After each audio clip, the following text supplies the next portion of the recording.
Hello students, welcome back to Yasir Ali classes online portal. आज हम लोग इंडियन पॉलिटी के बारे में पढ़ेंगे और पॉलिटी से रिलेटेड जितनी भी चीज़ें जो इम्पोर्टेंट हैं आपके एग्जाम पॉइंट ऑफ व्यू से, उन सारी चीज़ों को हम लोग यहाँ पर डिस्कस करेंगे। ठीक है, तो हम जब यहाँ पर पॉलिटी की बात करेंगे तो जाहिर सी बात है हम यहाँ पर बात करेंगे इंडियन पॉलिटी की। ठीक है, कि इंडिया में इसका क्या असर व रसूख रहा और इंडिया में इनकी कैसी बातें हुई। आइए देखते हैं, जब हम इंडियन पॉलिटी की बात करेंगे तो सबसे पहले यहाँ पर पता होना चाहिए कि कॉन्स्टिट्यूशन क्या चीज़ है, या फिर इंडियन कॉन्स्टिट्यूशन क्या है, या फिर कॉन्स्टिट्यूशन क्या होता है। तो सबसे पहले हम लोग जब कॉन्स्टिट्यूशन की बात करेंगे तो आप लोग याद रखिए, कॉन्स्टिट्यूशन वो फ्रेम ऑफ वर्क होता है जिसके तहत सारे रूल्स, सारी ड्यूटीज़, सारी पावर्स गवर्नमेंट की हो या सिटीजन्स की हो, ये सारी चीज़ें डिफाइन की जाती हैं।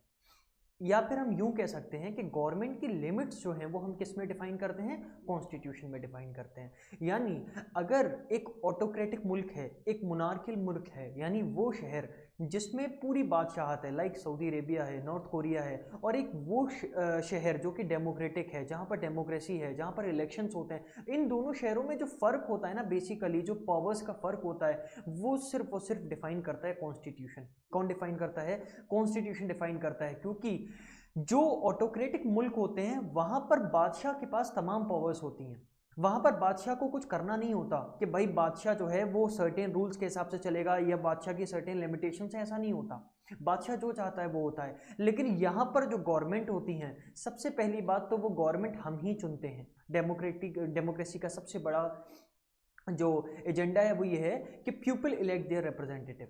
हमारी गवर्नमेंट किसकी होगी ये हम लोग डिसाइड करेंगे, नंबर फर्स्ट। नंबर सेकंड, जो गवर्नमेंट हम बनाकर आगे भेजेंगे वो सर्टेन लिमिट्स से चलेगी। उनकी सर्टेन लिमिट्स हैं, उनकी लिमिटेशंस हैं, वो उससे हद से, जिसे कहते हैं हद से आगे बढ़ जाना, वो ऐसा नहीं कर सकती। कौन सा ऐसा फ्रेमवर्क है जो गवर्नमेंट की पावर्स को जो है वो लिमिट करता है, गवर्नमेंट की पावर्स को कम करता है? तो वो फ्रेमवर्क है कॉन्स्टिट्यूशन। कौन सा फ्रेमवर्क होता है? कॉन्स्टिट्यूशन। इसको आइन भी बोलते हैं, आइन। ठीक है, आइन बोलते हैं, कॉन्स्टिट्यूशन बोलते हैं, हिंदी में इसको बोलते हैं संविधान। क्या बोलते हैं? हिंदी, उर्दू और अंग्रेजी। अंग्रेजी में कॉन्स्टिट्यूशन, हिंदी में संविधान और उर्दू में इसको बोलते हैं आइन। ठीक है, अब बात करते हैं कि ये कॉन्स्टिट्यूशन को हिंदुस्तान में सबसे पहले प्रमोट करने वाला कौन था, सबसे पहले हिंदुस्तान में कॉन्स्टिट्यूशन का आइडिया देने वाला कौन था, वो कौन सा शख्स था जिसने सबसे पहले कहा था कि नहीं, हिंदुस्तान में क्या होना चाहिए, कॉन्स्टिट्यूशन होना चाहिए। तो उन जनाब का नाम था M.N. रॉय। क्या नाम था? M.N. रॉय। क्या नाम था? एक बार दोबारा बोलिए आप लोग, M.N.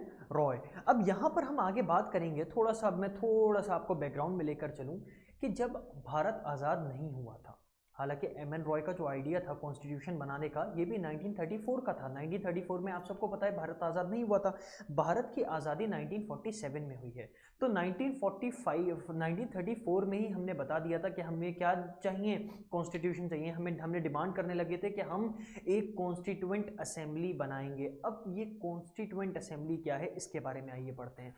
पहले हम लोग थोड़ा ब्रिटिश रूल देख लें। तो आप सबको पता है क्वीन एलिजाबेथ के बारे में। क्वीन एलिजाबेथ कहाँ की थी? ब्रिटेन की थी।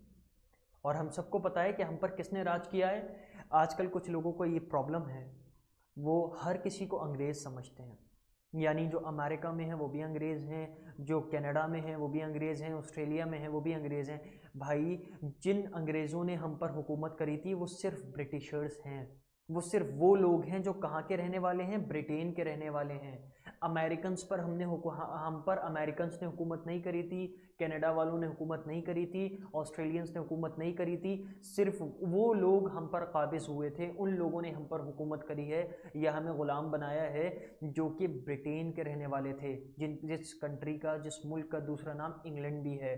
तो इस इंग्लैंड में एक कॉन्स्टिट्यूशन भी है, यानी प्राइम मिनिस्टर भी है, और क्वीन एलिजाबेथ और क्वीन विक्टोरिया, इस तरह की क्वींस और किंग्स भी रहते हैं। ठीक है, तो अब बात करेंगे क्वीन एलिजाबेथ।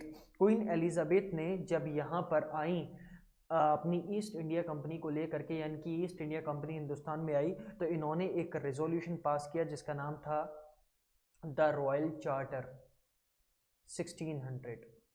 क्या नाम था? The royal charter 1600। इसमें ईस्ट इंडिया कंपनी की जितनी भी कॉन्स्टिट्यूशन है, उसको डिफाइन किया गया था। यानी ये क्या था, द रॉयल चार्टर 16 क्या था, ये ईस्ट इंडिया कंपनी का कॉन्स्टिट्यूशन था। क्या था, ईस्ट इंडिया कंपनी का कॉन्स्टिट्यूशन था कि ईस्ट इंडिया कंपनी को रेगुलेट कैसे किया जाएगा, उसको लेजिस्लेचर पावर्स दी जाएंगी या नहीं दी जाएंगी, और पावर्स दी जाएंगी तो कितनी दी जाएंगी, उसमें स्टेट सेक्रेटरी कौन सा रखा जाएगा, ये तमाम जो रूल्स और रेगुलेशंस थे, जो कॉन्स्टिट्यूशन था ईस्ट इंडिया कंपनी का, वो किसके तहत बनाया गया था, द रॉयल चार्टर 1600 के तहत बनाया गया था। और ये जनाब किसका स्टेप था, क्वीन एलिजाबेथ का स्टेप था। यहां तक बात समझ में आ गई। अब हम बात करेंगे कैबिनेट मिशन प्लान की। द रॉयल चार्टर 1600 समझ में आ गया, बस द रॉयल चार्टर 1600 के तहत क्या बनाया इन्होंने, ईस्ट इंडिया कंपनी का कॉन्स्टिट्यूशन बनाया। हमने अपना कॉन्स्टिट्यूशन किस इंस्टीट्यूट के, किस ऑर्गेनाइज, या फिर हम कह सकते किस असेंबली के थ्रू बनाया, तो कॉन्स्टिट्यूएंट असेंबली।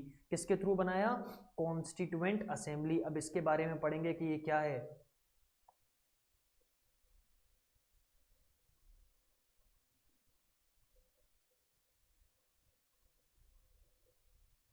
कॉन्स्टिट्यूएंट असेंबली ये जो सेटअप हुई है अंडर कैबिनेट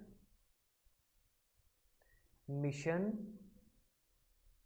प्लान 1946।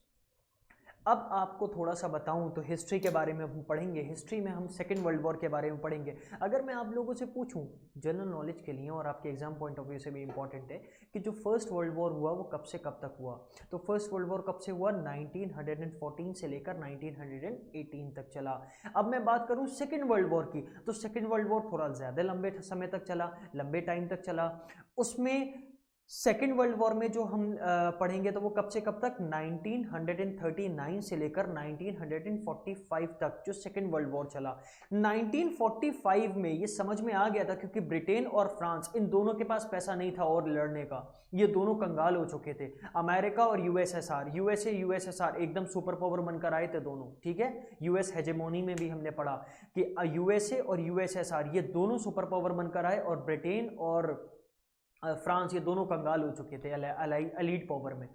फ्रांस और ब्रिटेन के कंगाल होने की वजह से जिन जिन कंट्रीज पर ब्रिटेन ने हुकूमत करी थी उन सबसे अब वो वापस हो रहे थे, बोरिया बिस्तर बांध रहे थे कि नहीं अब वापस होना है, वापस होना है, वापस होना है।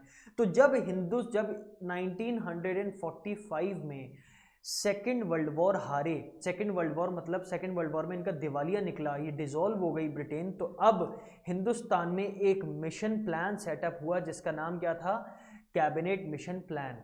और इसमें 3 अंग्रेज जनाब थे जिनको ये जिम्मेदारी दी गई थी कि ये कॉन्स्टिट्यूएंट असेंबली को क्या करें, फॉर्म करें, ठीक है। अब ये 3 लोग कौन थे, ये 3 लोग थे जनाब, एक का नाम था लॉरेंस, एक का नाम था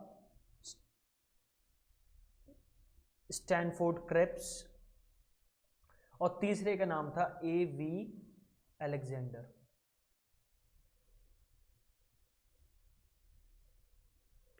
ये 3 अंग्रेजों की तरफ से अपॉइंट किए गए मिनिस्टर्स थे जिनको कैबिनेट मिनिस्टर्स भी बोला जाता था उस जमाने में, जिनमें फर्स्ट है Lawrence, the second one is Stanford and the third one is A.V. Alexander. ये 3 ऐसे मिनिस्टर्स थे जिनको कैबिनेट मिशन प्लान 1946 में ये जिम्मेदारी दी गई थी कि वो आगे क्या फॉर्म करें, कॉन्स्टिट्यूएंट असेंबली। अब 1946 में चूंकि हिंदुस्तान और पाकिस्तान एक ही मुल्क थे, ये दोनों हिंदुस्तान ही थे तो अलग अलग नहीं थे, तो उस टाइम में जो कॉन्स्टिट्यूएंट असेंबली बनाई तो उस कॉन्स्टिट्यूएंट असेंबली में मेंबर्स जो थे वो कितने थे, ये मेंबर्स कॉन्स्टिट्यूएंट असेंबली के 389 थे। कितने मेंबर्स थे, 389, ये टोटल मेंबर्स थे। लेकिन जब हिंदुस्तान और पाकिस्तान इन दोनों का पार्टीशन हुआ तो पाकिस्तान वाले जो मेंबर्स थे वो उठकर पाकिस्तान भाग गए। तो जब वो पाकिस्तान चले गए तो हिंदुस्तान में उस वक्त कॉन्स्टिट्यूएंट असेंबली में कितने मेंबर्स थे, अगर हम बात करें इंडियन कॉन्स्टिट्यूएंट असेंबली के मेंबर्स कितने थे, तो वो 299 मेंबर्स थे। कितने मेंबर्स थे, यानी जो कॉन्स्टिट्यूएंट असेंबली बनाई गई थी कॉन्स्टिट्यूशन लिखने के लिए, उसमें जो टोटल मेंबर्स थे उनकी तादाद कितनी थी, उनकी तादाद थी 299, ये मेंबर्स थे, ठीक है। अब कॉन्स्टिट्यूएंट असेंबली के जो मेंबर्स थे ये कौन से मेंबर्स थे, तो ये अब ऐसा थोड़ी ना हुआ कि नेहरू जी, गांधी जी, जिन्ना और ये सरदार वल्लभ भाई पटेल ये सब मिले और मिलने के बाद क्या कहा कि भाई ये सब लोग जो हैं ये जो हैं मेंबर बन जाएंगे कॉन्स्टिट्यूएंट असेंबली के, या किसी को भी उठा लिया, हर स्टेट से एक आदमी को उठा लिया कि आप अपने स्टेट को रिप्रेजेंट करिए, आप अपने स्टेट को रिप्रेजेंट, ऐसे थोड़ी ना 200-300 लोगों को इकट्ठा किया तकरीबन। इन सारे लोगों को इकट्ठा करने की वजह थी इनडायरेक्ट इलेक्शन। एक इनडायरेक्ट इलेक्शन करवाए गए। क्या करवाए गए? इनडायरेक्ट इलेक्शन करवाए गए। अब इनडायरेक्ट इलेक्शंस क्या कौन से होते हैं? एक तो होता है डायरेक्ट इलेक्शन। डायरेक्ट इलेक्शन मतलब हम लोग जिसको, जैसे एमएलए के इलेक्शन होते हैं, एमपी के इलेक्शंस होते हैं, इसमें हम लोग डायरेक्ट वोट कास्ट करते हैं। जिस चीज में, जिस इलेक्शंस में हम लोग डायरेक्टली वोट देते हैं उनको बोलते हैं डायरेक्ट इलेक्शंस। और जिनमें इनडायरेक्ट वोट देते हैं, जैसे हम एमएलए और एमपी को चुनेंगे और वो फिर आगे हमारे प्राइम मिनिस्टर को चुनेंगे, वो फिर आगे हमारे प्रेसिडेंट ऑफ इंडिया को चुनेंगे। तो ये जो प्रेसिडेंट और प्राइम मिनिस्टर जिस तरह से क्या कहते हैं इलेक्शंस जीतेंगे उसको बोलते हैं इनडायरेक्ट इलेक्शन। तो एक इनडायरेक्ट इलेक्शन करवाए गए थे बाकायदा। और कहां, कौन से मेंबर्स थे ये थे प्रोविंशियल, स्पेलिंग आप लोग देख लीजिएगा, ये मेरे थोड़ा सा लिखने में प्रॉब्लम होती है।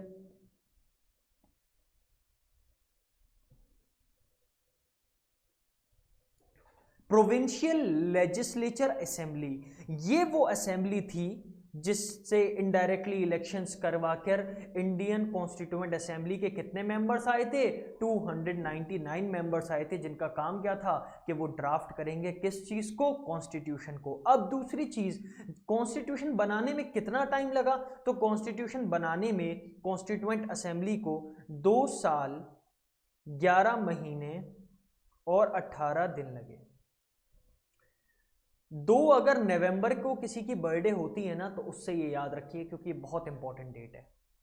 कितने टाइम तक? 2 नवंबर 2018 को आप ये समझ लें कि आपकी कोई दोस्त है या आपका कोई दोस्त है, तो उसकी जो बर्थडे होती है वो 2 नवंबर को होती है। चाहे उसकी जो रियल डेट है वो भूल जाइएगा, लेकिन ये 2 नवंबर मत भूलिएगा, क्योंकि 2 November 2018 is the most important date for exams. ठीक है। अब 2 साल 11 महीने 18 दिन में कॉन्स्टिट्यूशन बनकर क्या हुआ? तैयार। अब आपको एक चीज बताऊं कि कॉन्स्टिट्यूशन जब बना तो उसमें सबसे काबिल आदमी कौन था? अगर आप लोग बता सकते हैं सबसे काबिल आदमी, क्या सरदार वल्लभ भाई पटेल सबसे काबिल आदमी थे? पढ़े लिखे में एक होता है अप्रोचेबल आदमी जिसका दिमाग बहुत तेज है, वो ज़हीन बहुत होता है लेकिन पढ़ा लिखा इतना नहीं होता। एक होता है कि ज़हीन तो है, ये पढ़ा लिखा बहुत है, बहुत ही ज्यादा अच्छी, इसके मेंटल एस्पेक्ट बहुत अच्छे हैं। वो थे डॉक्टर भीमराव अंबेडकर। उनके जैसा कोई वकील हिंदुस्तान के पास उस वक्त मौजूद नहीं था। ना गांधी थे, ना जिन्ना थे, ना कोई, तो कोई भी नहीं था। जितना दिमाग और जितनी नॉलेज लॉ की, लीगल एस्पेक्ट की बी आर अम्बेडकर के पास थी, इतने उस जमाने में किसी के पास नहीं थी। और ये इसकी जीता जागता सबूत है कि जितनी भी कंट्रीज के कॉन्स्टिट्यूशन हुए हैं वो सब या तो बदले जा चुके हैं या फिर उनको प्रॉपर तरह से खत्म करके दूसरे कॉन्स्टिट्यूशन आ गए। आप नेपाल का एग्जाम्पल ले लें, नेपाल क्योंकि हमारा पड़ोसी मुल्क है, कई बार इसका कॉन्स्टिट्यूशन बदला गया है। अभी 2015 में रिसेंटली जो कॉन्स्टिट्यूशन है वो नेपाल का चल रहा है।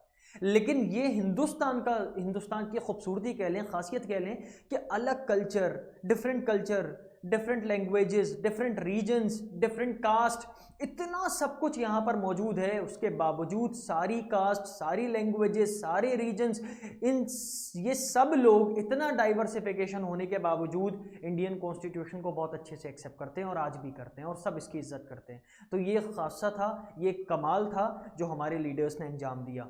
ठीक है। जो अब बात करेंगे, थोड़ी सी थ्योरेटिकल एस्पेक्ट पे बात कर लें, बहुत हो गई स्टोरीज। आइए देखते हैं क्या लिखा है इसमें। The idea of Constituent Assembly for making the Constitution was the first mooted by M.N. Roy in 1934। आपको बता चुका हूँ 1934 में M.N. रॉय ये पहले शख्स थे जिन्होंने डिमांड की कि हमें एक कॉन्स्टिट्यूएंट असेंबली बनानी चाहिए जिसके तहत हम कॉन्स्टिट्यूशन को फ्रेम करेंगे।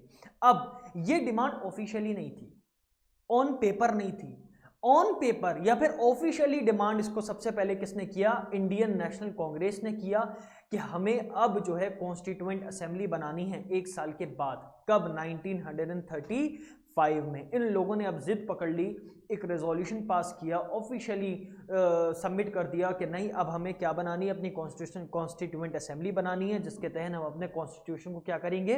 फ्रेम करेंगे। यहां तक बात क्लियर है? Just a second. हाँ, अब एक चीज मैं आपको और बताऊं कि ये जो 3 लोग थे ना कैबिनेट मिशन प्लान में, जो ये 3 लोग थे ना, इन तीनों ने 3 महीनों में ये काम किया था। कितने महीनों में काम किया था ये? 3 मंथ्स। कितने महीने में? 3 मंथ्स। लॉरेंस, क्रिप्स और अलेक्जेंडर, इन तीनों ने जो काम किया था वो 3 महीनों में किया था। ठीक है, अब बात करेंगे यहां पर कि एम एन रॉय सबसे पहले थे जिन्होंने कॉन्स्टिट्यूशन को क्या किया? डिमांड की। फिर आई इंडियन नेशनल कांग्रेस, जिसने ऑफिशियली डिमांड की किसकी? कॉन्स्टिट्यूएंट असेंबली की, जो कि 1935 में रखी गई। पहली मीटिंग जो कॉन्स्टिट्यूएंट असेंबली की हुई है वो कब? 9 दिसंबर 1946 में। जो फर्स्ट मीटिंग हुई है किसकी? कॉन्स्टिट्यूएंट असेंबली की। मुस्लिम लीग ने, यानी मुस्लिम लीग वो पार्टी जिसमें जिन्ना मेंबर थे, जिन्ना जिसके प्रेसिडेंट बने, जिस मुस्लिम लीग की वजह से आज पाकिस्तान पूरा मौजूद है, हमारे से वजूद में आया, और जिन्ना जो है वहाँ के गवर्नर जनरल बने।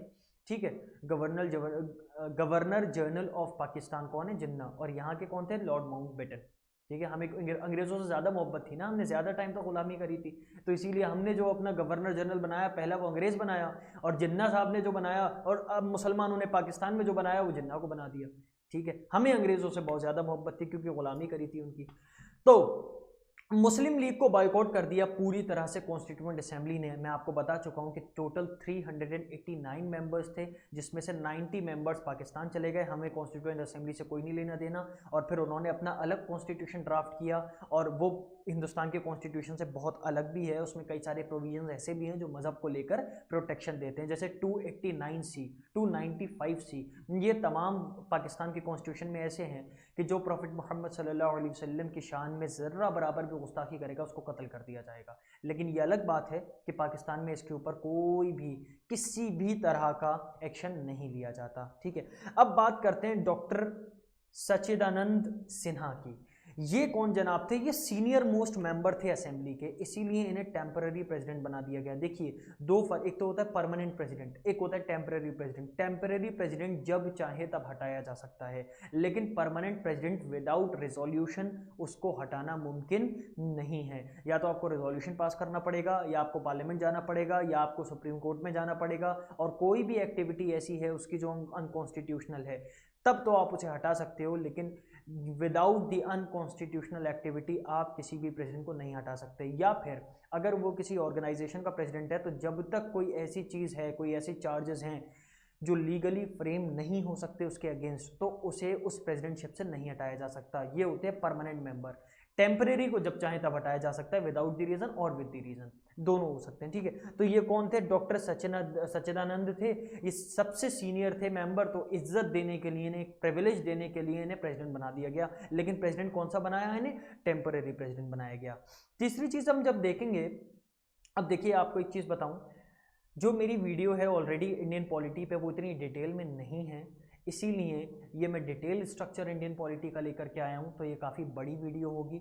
ठीक है, तो आप लोग सब्र से पढ़ें, सब्र से सुनें। ठीक है, तो काफ़ी डिटेल लेक्चर है ये, और मैं आपको वादा करता हूँ कि जब आप, अभी आपको कुछ जैसे रेजोल्यूशन में बार बार बोल रहा हूँ, ठीक है, एक्ट बोलूँगा, अभी पार्लियामेंट बोलूँगा, प्रेसिडेंट बोलूँगा, तो ये सारी टर्मिनोलॉजीज अभी आपको समझ में शायद ना आए। ठीक है, लेकिन आगे इन सब चीज़ों का काफ़ी एलेबोरेशन है, जब उसमें हम पहुँचेंगे तो आपको सारी चीज़ें अच्छे से समझ में आएंगी। अभी मैंने बोला लेजिस्लेचर पावर्स, आपको क्या पता लेजिस्लेचर क्या है? अभी आपको कुछ नहीं पता। मैंने अभी बोला प्रोविंशियल, ये प्रोविंस क्या है, ये प्रोविंशियल लेजिस्लेचर असेंबली क्या है, तो ये सारी चीज़ें हम लोग बाद में पढ़ेंगे। अभी सिर्फ आप एक स्ट्रक्चर समझो कि किसने क्या काम किया, और जो मैं बना रहा हूँ ना यहाँ पर नोट्स, जो मैं खुद अभी लिख रहा हूँ आपकी स्क्रीन पर, उसको ज़रूर नोट आउट करें। ठीक है, और ये नोट्स तो आपको ऐप पर मिल ही जाएंगे।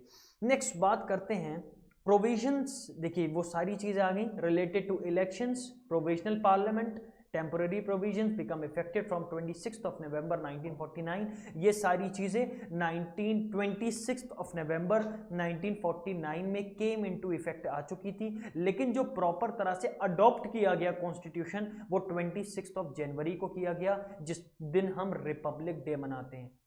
क्या बनाते हैं? Republic day. क्यों? क्योंकि उस दिन हमने कॉन्स्टिट्यूशन को क्या किया था? अडॉप्ट किया था, जो से कहते हैं 26 जनवरी आई। ठीक है, तो 26 जनवरी जो हम मनाते हैं रिपब्लिक डे, वो क्यों मनाते हैं? क्योंकि उस दिन हमने कॉन्स्टिट्यूशन को क्या किया था? प्रॉपरली अडॉप्ट किया था। अब बात करते हैं इंपॉर्टेंट कमेटीज की। तो इंपॉर्टेंट कमेटीज में सबसे इंपॉर्टेंट कमेटी जो है और सबसे नंबर 1 पर भी है, वो है drafting committee. Without this committee constitution would not be draft, constitution draft ही नहीं किया जा सकता था। ड्राफ्टिंग कमेटी के जो चेयरमैन थे वो कौन थे?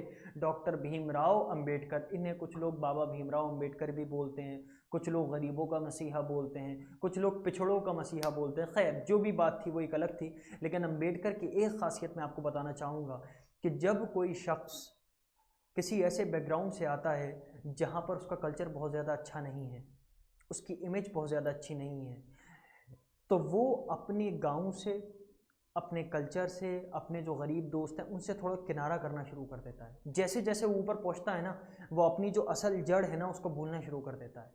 डॉक्टर भीमराव अंबेडकर के साथ ऐसा नहीं था। ये पूरी कॉन्स्टिट्यूएंट असेंबली में सबसे पढ़े लिखे आदमी थे, उसके बावजूद ऐसा करके समझ लीजिए कि जब इन्होंने कहा था ना कि मैं इस कॉन्स्टिट्यूएंट असेंबली से इस्तीफा दे दूंगा, मैं कॉन्स्टिट्यूशन ड्राफ्ट नहीं करूंगा, तो सबने पैर पकड़ लिए थे अंबेडकर के कि बिना इनके होगा कैसे। समझ में आई बात? इतना पढ़ा लिखा आदमी उस वक्त अगर इंडिया के सबसे पढ़े लिखे लीडर में अगर इनकी शुमार किया जाए तो कोई बड़ी बात नहीं है, कोई गलत बात नहीं होगी। तो इतना पढ़ा लिखा आदमी, लेकिन उसके बावजूद अपनी कम्युनिटी, अपना स्ट्रक्चर और अपना गांव, इन तीनों से इस कदर जुड़े रहे कि अपनी जो इनकी आज तक पार्लियामेंट में इनके प्रोविजंस भी मौजूद हैं, सारी स्कॉलरशिप्स मौजूद हैं, और सब कुछ जो दलित को, SC ST OBC को मिला वो सिर्फ इन्हीं की बदौलत मिला। इसीलिए इनकी गांधी से क्लैशेस भी रहे। खैर, फ्लैग कमेटी के जो चेयरमैन थे कौन थे? वो थे जनाब JB कृपलानी। ठीक है। यूनियन कॉन्स्टिट्यूशन कमेटी के जो चेयरमैन थे वो थे जवाहरलाल नेहरू, जो इंडिया के फर्स्ट प्राइम मिनिस्टर भी बने, Pandit Jawaharlal Nehru. Provincial constitution committee के जो चेयरमैन थे वो कौन थे? सरदार वल्लभ भाई पटेल। इनको बोला जाता है the iron man of India. क्या बोला जाता है? आयरन मैन ऑफ इंडिया बोला जाता है, जिनकी मूर्ति भी अभी बहुत बड़ी लगी है। Next, union powers of committee किसके हाथ में थी? जवाहरलाल नेहरू के। Committee on fundamental rights and minority किसके हाथ में थी? सरदार वल्लभ भाई पटेल के। अब ये राइट्स क्या हैं, फंडामेंटल राइट्स क्या है, माइनॉरिटीज क्या है, ये सब हम लोग जब फंडामेंटल राइट पढ़ेंगे तब अच्छे से पढ़ेंगे, खूब बढ़िया करके। ठीक है। अब हमने कॉन्स्टिट्यूशन कैसे बनाया? ऐसे नहीं बनाया कि भाई 299 मेंबर्स एक कॉन्स्टिट्यूएंट असेंबली में बैठे और सबने लिखना शुरू कर दिया जो मर्जी आया दिल। ऐसे नहीं। सबसे पहले इन्होंने नजर डाली फ्रेंच रिवॉल्यूशन में कि भाई फ्रांस में क्या हुआ था। तो लोगों ने देखा कि फ्रांस में लुई 16 था, बर्बन फैमिली से था, पैलेस ऑफ वर्साइल था, बेस्टाइल उसकी पावर का वो था।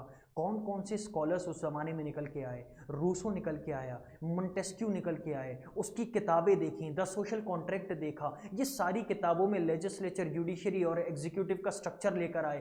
तो इन तमाम चीज़ों पर फिर इन्होंने नज़र डाली रशियन रेवोल्यूशन पे कि रशिया का रेवोल्यूशन किस तरह था, जार निकोलस ने क्या किया, नेपोलियन बोनापार्ट ने क्या किया। ये तमाम किंग्स, तमाम लीडर्स, उनके खिलाफ होने वाले बगावत यानी रिवॉल्यूशंस, उन पर लिखी जाने वाली किताबें, और जिन फिलोसोफर्स ने ये किताबें लिखी हैं उन तमाम को यहाँ पर डिस्कशन हुआ, उन तमाम लोगों पर।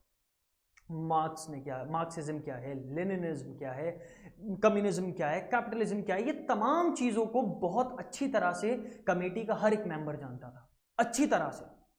इतनी ज़्यादा नॉलेजेबल जब पूरी वर्ल्ड पॉलिटिक्स पर इन लोगों ने अपने नज़र के सामने रखी, तब जिन कंट्रीज़ के कॉन्स्टिट्यूशन में जो जो चीज़ें इन्हें पसंद आई वो लेते गए। इसीलिए इंडिया का कॉन्स्टिट्यूशन दुनिया का लार्जेस्ट कॉन्स्टिट्यूशन है। Indian constitution is the largest written constitution in the world. याद रखिएगा। कॉन्स्टिट्यूशन भी 3 तरह का होता है। पहला कॉन्स्टिट्यूशन होता है फुल्ली रिटन कॉन्स्टिट्यूशन, जैसे इंडिया, जैसे यूएसए, ये पूरा कॉन्स्टिट्यूशन किताबी शक्ल में होगा, लिखा हुआ होगा। दूसरा होता है पार्शियली रिटन कॉन्स्टिट्यूशन, यानी आधा लिखा हुआ आधा जो वो बोल दें, जैसे इंग्लैंड में आधा तो कॉन्स्टिट्यूशन लिखा हुआ है कि भाई प्राइम मिनिस्टर रहेगा, पार्लियामेंट रहेगी, और दूसरा जो आधा कॉन्स्टिट्यूशन है वो आधा कॉन्स्टिट्यूशन तो नहीं कह सकते, वो ओरल है। ओरल कॉन्स्टिट्यूशन मतलब जो वहाँ की किंग कह दें, जो वहाँ की क्वीन कह दें, उनकी भी सर्टेन प्रिविलेजेस होती हैं जिनका कहना मानना पड़ता है, ठीक है। ये 2 चीज़ें। कुछ आता है फुल्ली ओरल कॉन्स्टिट्यूशन, वो मोनार्कियल सिस्टम होता है, वो जो कह दें, जो बोल दें अपनी जुबान से, जो अदा हो गया, जो हर्फ अदा हो गए, बस वही कानून है। जैसे नॉर्थ कोरिया हो गया, सऊदी अरेबिया हो गया, ब्रुनाई हो गया, यूएई के कुछ मुल्क हो गए, ये तमाम जो लोग हैं, ये तमाम लोग कौन से हैं, ये तमाम ऑटोक्रेटिक मुल्क हैं। तो ऑटोक्रेटिक मुल्क में फुल्ली ओरल कॉन्स्टिट्यूशन होता है। 3 तरह का हो गया, फुल्ली रिटन, पार्शियली रिटन और फुल्ली ओरल कॉन्स्टिट्यूशन। इन 3 कॉन्स्टिट्यूशन में इंडिया का एग्जाम्पल फुल्ली रिटन का है, और फुल्ली रिटन के बावजूद भी इंडिया का कॉन्स्टिट्यूशन दुनिया का लार्जेस्ट कॉन्स्टिट्यूशन है। कौन सा कॉन्स्टिट्यूशन है? Largest constitution. दूसरा, कॉन्स्टिट्यूशन को इंडिया में सुप्रीम माना जाता है, यानी अगर सुप्रीम कोर्ट ऑफ इंडिया ने कोई ऐसा फैसला दिया है जो कि कॉन्स्टिट्यूशन से टकरा रहा है तो वो फैसला नहीं माना जाएगा। कोई ऐसा कानून पार्लियामेंट ने पास कर दिया जो कि कॉन्स्टिट्यूशन से डायरेक्टली टकरा रहा है, तारुज रख रहा है, तो फिर वो फैसला भी नहीं माना जाएगा। तीसरा, कोई ऐसा गवर्नमेंट ने फैसला किया, गवर्नमेंट ने कोई ऐसा एक्ट पास कर दिया जिसकी वजह से वो अनकॉन्स्टिट्यूशनल है, वो कॉन्स्टिट्यूशन के मुताबिक नहीं है, तो उसको भी नहीं माना जाएगा। क्यों? क्योंकि constitution is the body of supreme. Constitution supreme body है, इससे ऊपर कोई भी नहीं है। अगर कोई भी काम करना है तो अकॉर्डिंग टू दी कॉन्स्टिट्यूशन करना पड़ेगा। लेकिन ब्रिटेन में ऐसा नहीं है। ब्रिटेन में पार्लियामेंट सुप्रीम है, यानी इंग्लैंड जो है उसमें पार्लियामेंट सुप्रीम है, वहां कॉन्स्टिट्यूशन सुप्रीम नहीं है। अब यहां पर बात करते हैं कौन कौन सी कंट्रीज से हमने क्या क्या उठाया। तो गवर्नमेंट ऑफ इंडिया एक्ट 1935 में, ये ब्रिटिशर्स का एक्ट था जो गवर्नमेंट ऑफ इंडिया ने पास किया था, सॉरी गवर्नमेंट ऑफ इंडिया का एक्ट था जो ब्रिटिशर्स के टाइम पर इंडिया ने पास किया था, जिसमें से फेडरल स्कीम्स ली गई, डिक्लेरेशन ऑफ इमरजेंसी पावर्स जो कि प्रेसिडेंट की पावर्स होती हैं वो ली गई, और administration and centre state level, centre और स्टेट लेवल की जो गवर्नमेंट है उसकी चीजें ली गई, ठीक है। अब बात करते हैं हम यूनाइटेड किंगडम यानी ब्रिटेन से, इंग्लैंड से क्या क्या लिए गया। तो पार्लियामेंट्री सिस्टम, सिंगल सिटीजनशिप और रिट ज्यूरिसडिक्शन ऑफ कोर्ट्स। अब ये रिट ज्यूरिसडिक्शन ऑफ कोर्ट्स क्या है, फंडामेंटल राइट्स में पढ़ेंगे। यूएसए से यानी यूनाइटेड स्टेट्स ऑफ अमेरिका से हमने क्या लिया, फंडामेंटल राइट्स और सुप्रीम कोर्ट। यूएसएसआर क्या है? यूएसएसआर वो कंट्री है जो कि 1991 में डिसइंटीग्रेट हो गई, यानी टूट गई। ये सुपर पावर थी दुनिया की, 2 सुपर पावर्स थी सेकेंड वर्ल्ड वॉर के बाद, one is USA and the other one is USSR. USSR disintegrate हो गई, टूट गई 1991 में। तो यूएसएसआर जब टूटी तो रशिया एंड 15 अदर कंट्रीज, 1991 में यूएसएसआर जब टूटी तो एक तो रशिया निकला और 15 अलग कंट्रीज निकले, चेचेनिया है और भी कई सारे मुल्क हैं कि 15 अलग कंट्रीज निकले, एक रशिया निकला, तो 16 कंट्रीज निकले यूएसएसआर को तोड़ के। तो ये सुपर पावर नहीं रहा। फिर दुनिया में एक सुपर पावर आया जिसका नाम है यूएसए, और वो आज तक सुपर पावर है। तो यूएसएसआर से हमने क्या लिया, फंडामेंटल ड्यूटीज ली। तीसरा, आयरलैंड से हमने क्या लिया, तो डीपीएसपी जिसको हम बोलते हैं directive principles of state policy. अब ये थे आपकी इंट्रोडक्टरी क्लास। नेक्स्ट क्लास से हम प्रॉपर फ्रेमवर्क ऑफ कॉन्स्टिट्यूशन का काम करेंगे। प्रॉपर फ्रेमवर्क ऑफ कॉन्स्टिट्यूशन का हम पढ़ेंगे कि क्या था कॉन्स्टिट्यूशन, क्या है कॉन्स्टिट्यूशन, जिसमें सबसे पहली चीज आती है हमारी क्या, प्रीएम्बल आता है। सबसे पहले क्या आता है, preamble. Preamble is the, you can say the preface of constitution और द कंक्लूजन ऑफ कॉन्स्टिट्यूशन। आप कोई भी बुक होती है तो उसके पहले जो है, पहले पेज पर किसी भी बुक के कुछ प्रेफेस लिखा होता है, कंक्लूजन लिखा होता है कि इस बुक के अंदर क्या क्या है। तो प्रीएम्बल में भी यही है कि इस बुक के अंदर क्या क्या। आइए मैं आपको एक चीज दिखा, एक एग्जांपल दिखा दूं। For example, this is the book of business mathematics, ठीक है। ये क्या है, a text book of business mathematics. तो इसमें जब हम जब हम देखेंगे sorry, this is the preface. आपको अगर दिख रहा हो, ये देखिए, ये क्या लिखा है, प्रीफेस लिखा है, ठीक है। प्रीफेस में पूरा कंटेंट है कि इसके बुक के अंदर आपको क्या क्या चीजें मिलेंगी। तो ये जो चीजें हैं इसके अंदर क्या क्या हैं, यही कॉन्स्टिट्यूशन का क्या है, प्रीएम्बल है कि कॉन्स्टिट्यूशन के अंदर क्या क्या चीजें हैं, क्या क्या डिफाइन किया गया है, राइट्स क्या हैं, ड्यूटीज क्या हैं, लिमिटेशंस क्या हैं, प्रिविलेजेस क्या हैं, ये सारी चीजें कॉन्स्टिट्यूशन में डिफाइन की गई हैं, ठीक है। तो इसको हम नेक्स्ट क्लास में जो हम डिटेल्ड लेक्चर लाएंगे इंडियन पॉलिटी का, उसमें फिर हम प्रॉपर आप लोगों को समझाएंगे। ठीक है, तब तक के लिए बहुत शुक्रिया और फिर नेक्स्ट क्लास में इंशाल्लाह मुलाकात होती है। Thank you.